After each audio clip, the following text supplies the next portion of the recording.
Hi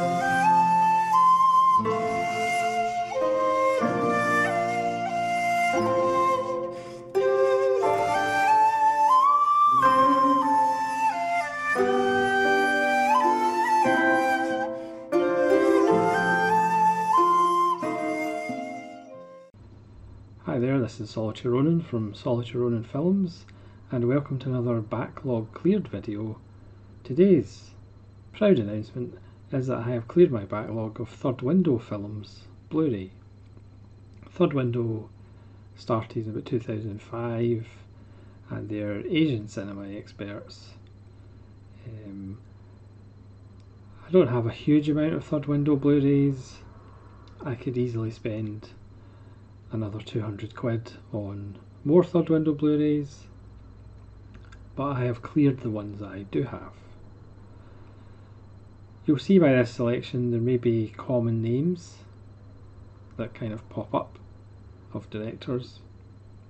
I'm not going to talk about too much detail, so let's make a start. Again, you can comment below which Third Window releases I really should get, or what your favourite Third Window releases are of the ones I'm going to show you.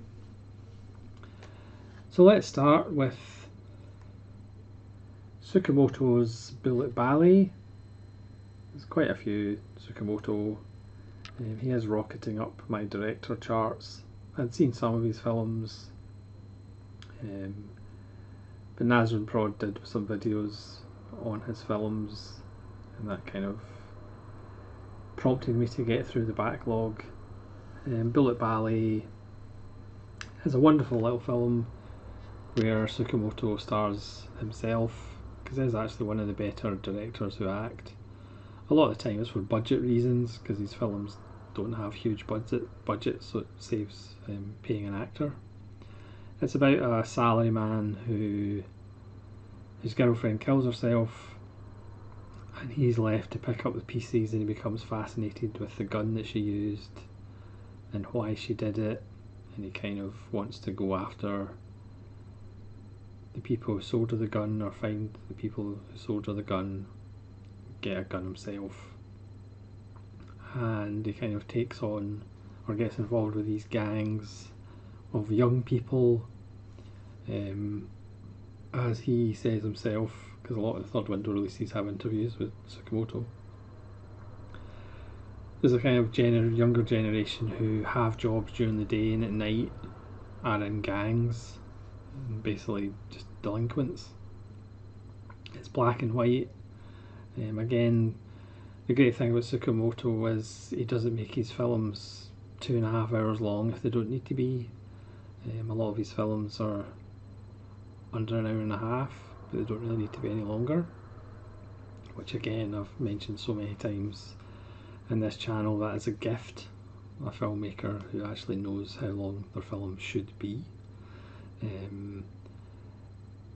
It's a wonderful film, like most of his films are, really challenging and talking about things that most filmmakers don't really want to broach. Next is Sion Sono's Cold Fish. I will admit I haven't went down the Sion Sono rabbit hole like so many people have. Not yet anyway. I've only really seen Cold Fish and a bit of Tokyo Tribe, and I have to say Cold Fish left me a bit cold. It is a good film, but I suppose if that was Sono's idea to leave you cold, then mission accomplished. I just thought generally all the characters are fairly horrible. It's too long, but again I'll watch it again, but I'll probably not be going down a Sono hole, so to speak. For the time being I probably will at some point, but Cold Fish to me is a good film but not great. Again, that's just my opinion, my opinion is not fact. Next is Katano's Dolls, arguably the best Katano film without Katano in it, and possibly in his top 5 films that he's done. It's just an absolutely beautiful film. You have to see it on Blu-ray, preferably on as big a screen as possible. It's kind of a portmanteau film, 3 beautiful stories. It's just an absolutely ravishing film for the eye and the brain. If you think Katana just kind of does gangster films and there's not much to these films, obviously you're misguided, but this will be a pleasant surprise to those people who think that. It still has that Katana editing style, it still has that Katana pacing. It's an absolutely beautiful film. Next, what do you know? It's another Tsukamoto. This is Fires on the Plain, which has a lot of these have commentaries by Tom Mes, who wrote a biography of Tsukamoto. It's got an hour-long making of, which is really good as we follow him to the Philippines to scout, as he follows an ex-Japanese army man who goes to the Philippines to find the bones of dead soldiers and give them proper burials or proper rituals. Again, for such a low budget film, it's a really good war film, again about people being lost and finding their way, which is a common theme in Tsukamoto's work. It is, like quite a lot of his films, it does require a bit of a strong stomach. Again, he appears in it himself. It's a reworking of the, I can't remember now who directed the original Fires on the Plain, but it's from a book, and that's where Tsukamoto got it, so it's not really a shot for shot remake. The same guy who did the Burmese Harp. Yeah, I've completely slipped my mind who that was, apologies. I'm sure somebody will correct me in the comments. Next is, what do you know? It's not Tsukamoto, it's Gemini, which is, for me, one of his masterpieces. Again, about identity, about trying to figure out who you are. It has a wonderful cameo by Asano, another commentary by Tom Mes. It's a beautiful film, challenging. Again, I think Nazar and Prod did a video on it, and I think I left a comment under that video saying that Gemini is so good that it's one of those films that makes other filmmakers should watch it and just give up. He manages to make about 3 or 4 different genres in that film. It's one of the films he doesn't appear in, but it's just a beautiful, scary, horrible, wonderful, poetic film. If you're not familiar with Tsukamoto, you should really try and watch some Tsukamoto because they're awesome. Next, we're back to Katana, and this is Getting Any. His hilarious knockabout comedy. Obviously, he is more famous in Japan, I think, for being a comedian, being Beat Takeshi. I mean, there's probably quite a lot of this that perhaps in the translation we kind of miss some of the humour, but I was actually surprised at how good it actually is. It's so much fun. When I was lucky enough to do or be a guest on Daisuke Beppu's show, we were talking, once we'd stopped recording, and we're talking about how Getting Any and Cronenberg's Crash could be seen as a nice double bill to talk about. I haven't got around to doing that. It's just so much fun. Katana in more of his beat persona than his stoic, kind of stone-faced role in some of his other films. It's just an absolute blast. It's hard to describe. It's kind of free-flowing. It doesn't particularly follow a structure, but it's so enjoyable. So if you haven't checked out Getting Any by Katano, and again, you're used to more of these gangster films, you might be in for a surprise. You might not like it, but it is a lot of fun and has moments of pure genius. Next is another film that I wasn't a huge fan of, Grateful Dead by Uchida. Again, a good film, but left me a bit cold. About a girl who becomes obsessed with lonely people and get involved in the life of this old man. Yes, it's dark and it's violent and it's twisted, but it just kind of left me a bit cold, if I'm being honest. We're back with Katana Hanabai, which is kind of viewed as one of his masterpieces, and rightly so. It's not my absolute favourite Katana, but it's certainly right up there. Again, great music by Joe Hisaishi, great paintings by Katana himself. Just a wonderful, wonderful film. I'm sure everybody's seen it.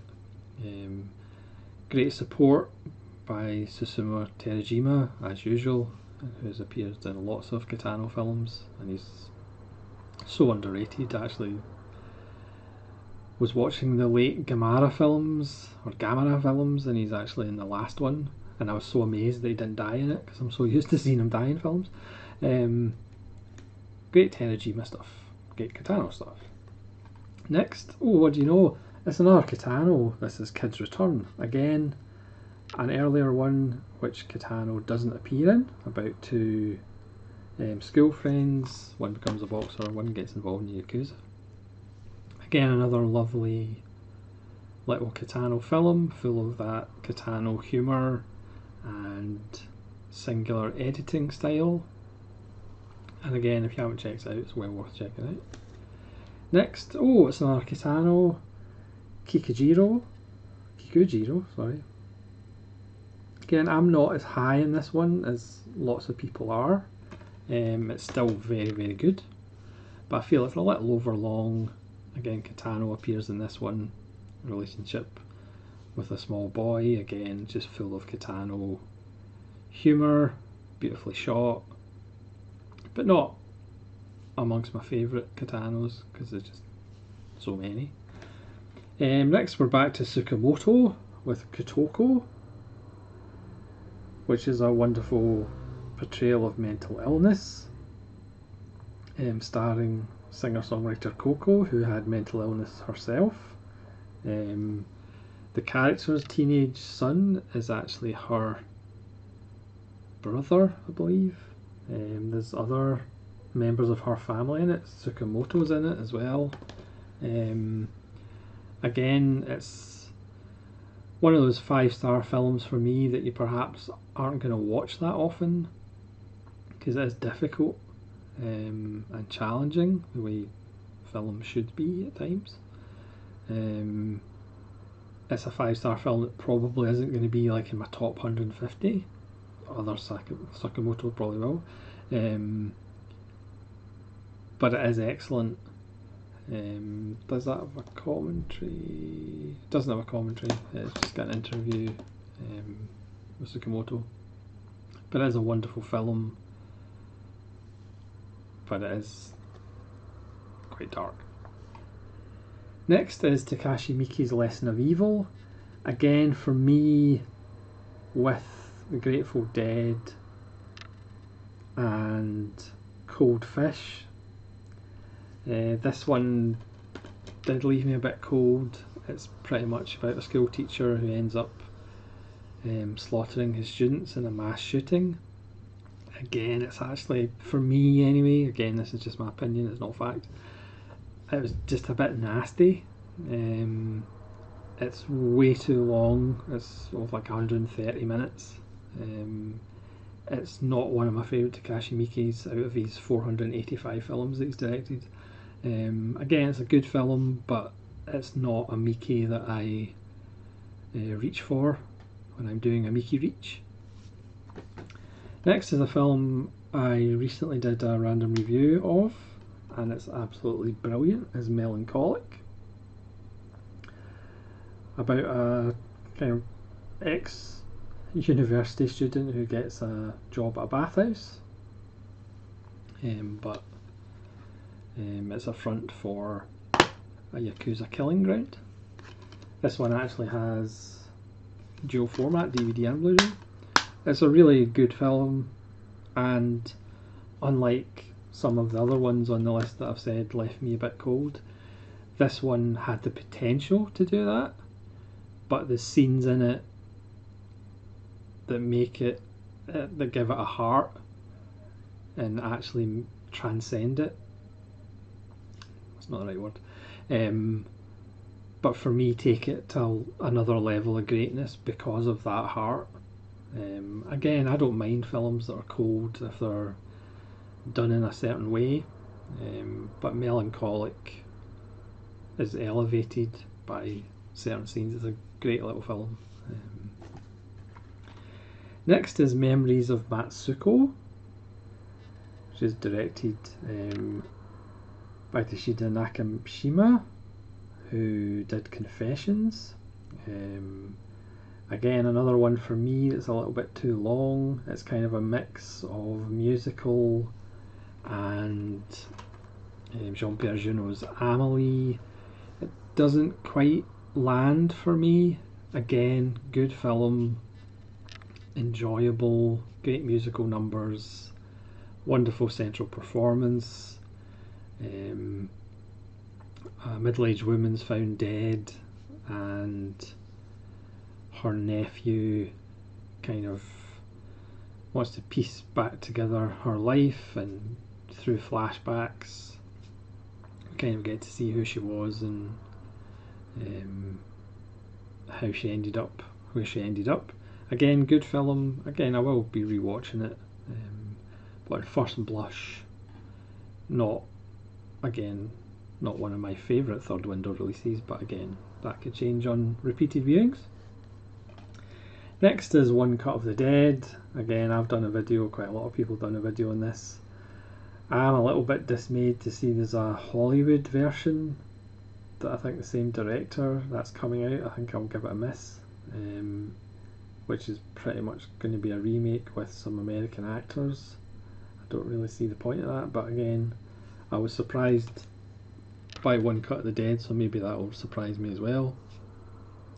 One of those films where you think you're getting something and you get something else, and that something else just elevates the film to another level of greatness. Again, I think just about everybody in this YouTube community has done a random review on it, but you can go check mine out, see what you think. Next is Pink Films Volume 1 and 2.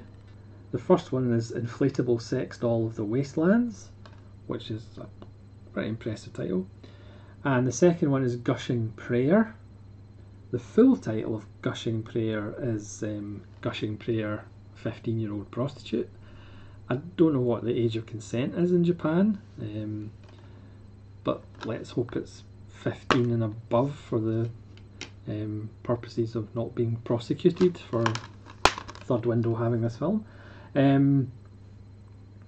These are Pink Films, which was a whole genre of kind of erotic films from Japan.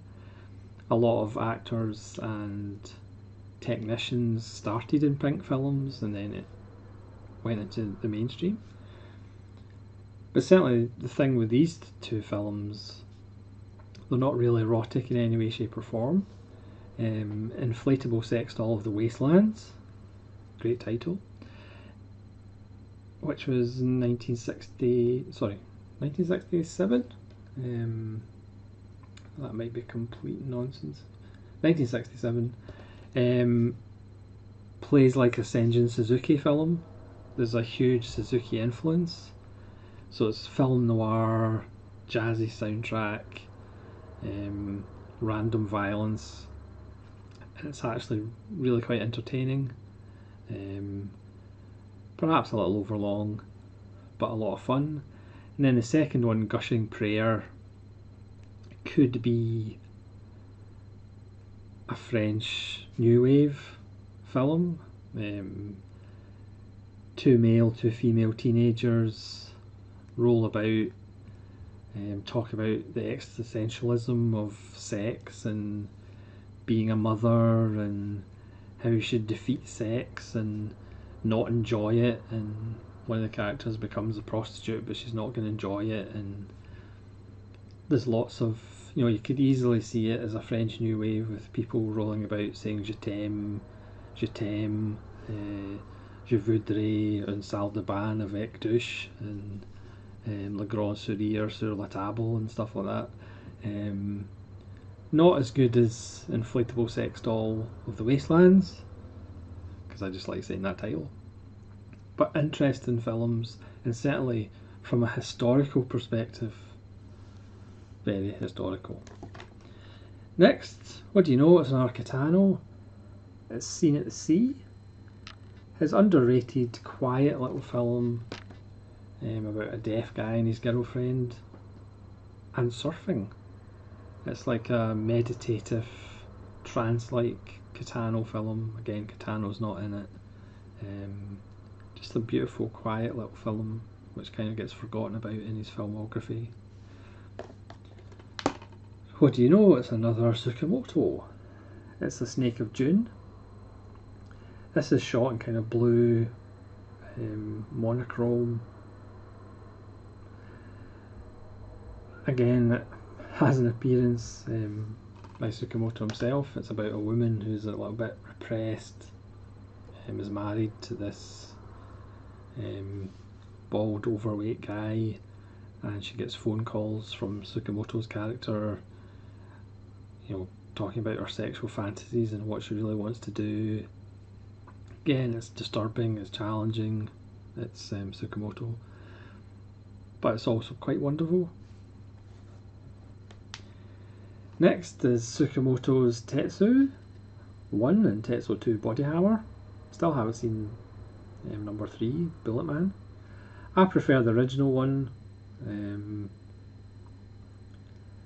but they're both fun little films, both kind of hugely influential. Again, low budget.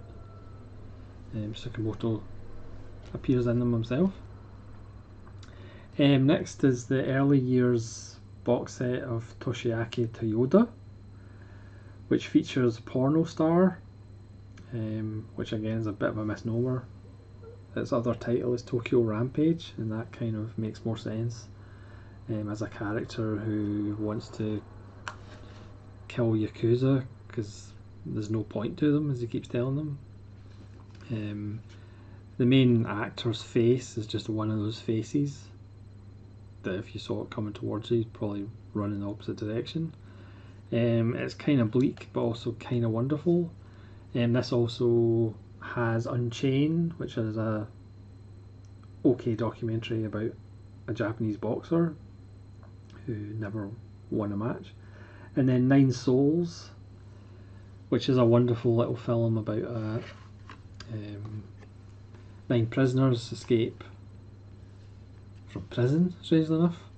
It has one of the great title sequences and introducing the characters, very similar to Flight of the Phoenix, if you know what that title sequence is like. Really effective. Again, pretty bleak film, but a lot of fun. It has moments of absolute comedy genius, and it is actually quite wonderful. So that's Toyoda, the early years. I would probably say Nine Souls is my favourite one. But the other two are well worth your time. Next, what do you know? It's Tsukamoto. It's Tokyo Fist. And not my favourite Tsukamoto, I have to say, but again, it's still really good. But when you're talking about his best stuff, he does have a pretty high benchmark. Speaking of which, here's another Tsukamoto. This has the 2 shorts, Haze and Adventure of Denshu Kozo, but it also has Killing, which is another Tsukamoto masterpiece as far as I'm concerned. Again, Nazrin Prod did a separate video on it. I did it as part of a double take of modern directors doing Jaideki with Katana Hanabai, so you can go check that out if you like. Again, Tsukamoto's in it himself. It's about the weight of killing. Again, it continues his obsession with the transmogrification of human beings through iron or metal, and of course the samurai sword is an example of that. Just a wonderful film. Again, not the longest film in the world, but it doesn't need to be. I'd highly recommend Killing. The other two films are fun as well. Second last, don't worry, we're getting there. Uzumasa Limelight, which I was going to do a random review of, but I just couldn't because I would just be crying too much. It has a kind of homage to Charlie Chaplin's Limelight. It's set in the excuse me, the Uzumasa TV studio, which does Jaideki, and it employs actors who are trained to play samurai and die in this long running TV show. And we follow this elderly, he's 70, guy who's getting less and less parts because there's a new generation. That TV show gets cancelled. They start a younger samurai show with a pop star as the leading role. They don't even use proper swords because they do CGI swords, so they just have these wee half swords because they're going to put the CGI in later. It's actually quite moving. It's quite upsetting, and he's really annoyed with the samurai hairstyle because it's the bald bit in the middle, and he's like, can we not change it? So he comes out and he's got this huge big wig instead because they're updating the samurai film. Oh, that's heresy. And he also befriends this actress who wants to be trained, and he classically trains her. He's got health problems as the film goes on. He's got wrist problems. It's just, you could be cynical and say it's a sentimental film, but I don't think it is. I think it's quite moving. It's quite beautiful. It's just a wonderful, wonderful film. But if Chambara or Jaideki mean a lot to you and what they stand for, at times it can be almost unbearable what they're doing to it. But it is just a wonderfully moving film. And finally, we might as well end with the weird and wonderful world of Ujica. The Jackie Mason films, Violence Voyager and Burning Buddha Man. Again, I did a double take video on these. These are hand-drawn animated films that are beggar belief, to be honest. I tried describing them in the double take, probably didn't do it very well. They're just absolutely wonderful. Once you get over that kind of animation style, which, let's be honest, nowadays we're used to the professional CGI and all of that and looking like real life, and whereas these obviously don't look like real life. But once you get past that animation style, which has its own charm, I mean, we see a making of the director, how long it takes. It's that Nick Park kind of animation and stop motion when you actually see how much is involved. That kind of increases your admiration for these artists. The stories just hook you in regardless of how weird and strange they are. But it's absolutely wonderful, and I would recommend it. It's probably one of those things that you're either going to like or you're going to dislike intensely. But as soon as I started watching them, they were just like straight up my street. So thanks very much for watching my backlog cleared of Third Window. An interesting bunch. Obviously a couple of filmmakers that feature quite heavily. But again, let me know what your favourite third window release is. And again, let me know which third window releases I should buy. Obviously, like I said, I haven't went down the Sion Sono route yet, because obviously there's a few third window releases of his work. Obviously there's third window DVD, which I don't have any, but again, I could easily spend a couple £100 on them as well. Yeah, so thanks so much for watching. Again, shout at me in the comments below, and hopefully you'll join me again as I slowly swathe my way through my backlog. This is Solitude Ronin Films from... this is Solitude Ronin Films? No. This is Solitude Ronin from Solitude Ronin Films. Saying cheerio.